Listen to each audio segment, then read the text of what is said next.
In this video, we're going to look at an example that uses the direct comparison test. So we're asked to determine whether the series from n equals 1 to infinity of n plus 4 to the n over n plus 6 to the n converges or diverges. To start with, we'll attack this much like what we do with limit comparison problems. Let's see if we can figure out what this thing might look like as n gets large. Now, in a lot of the limit comparison test examples, we have polynomials on top and bottom, so we look at the highest degree term because that's the thing that really takes over as n gets large. In this example, we don't have polynomials, right? We've got an exponential function piece in both the numerator and the denominator. But we know that exponential functions increase much faster than polynomial functions do. So if we're interested in the thing that takes over, if you will, as n gets large, we're really looking at the exponential pieces. So the exponential pieces here would be that 4 to the n really is the term that matters on top, and 6 to the n is the term that matters on bottom. Well, 4 to the n over 6 to the n is the same thing as 2/3 raised to the n power.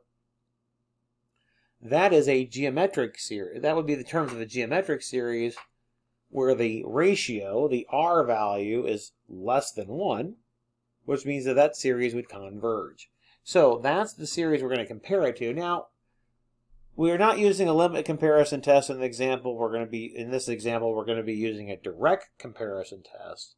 So I need to make sure that the thing I'm comparing it to, since I think it's converging, the thing I'm comparing the original series to, the new series that we've created, needs to be the bigger one. It has to dominate the other one, so that if I'm adding up a bigger thing, it converges, the smaller thing also has to converge. To make sure that I've got the domination correct, I need to do 2 times 2/3 to the n power. Okay? And we'll see that as it comes out.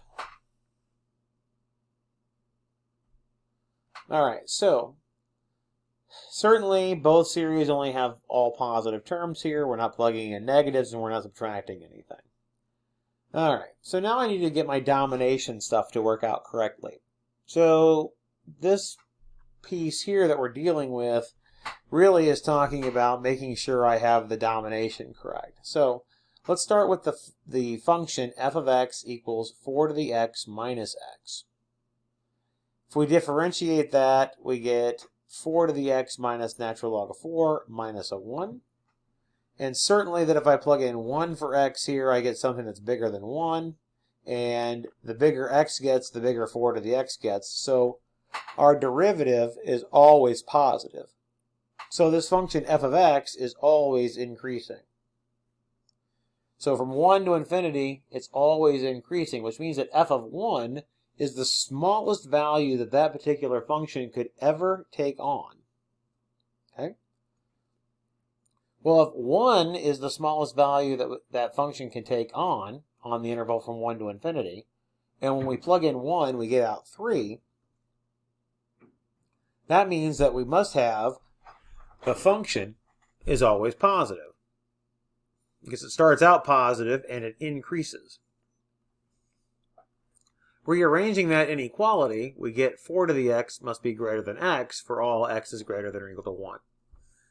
All right, so in particular, how does this apply? Because this seems like we've really gone off on a tangent, right? But it does apply. Remember, we have to show that the series that we're comparing to is the bigger series because we know that this one's going to converge. So what we're going to do now is that we can replace this n with a 4 to the n because I know that 4 to the n will be bigger than n because n is bigger than or equal to 1. Okay, so if I replace n with 4 to the n, the thing on the right is certainly bigger than the thing on the left. Now, 4 to the n plus 4 to the n gives me 2 times 4 to the n. If I leave off n in the denominator gets smaller because n is 1 or bigger.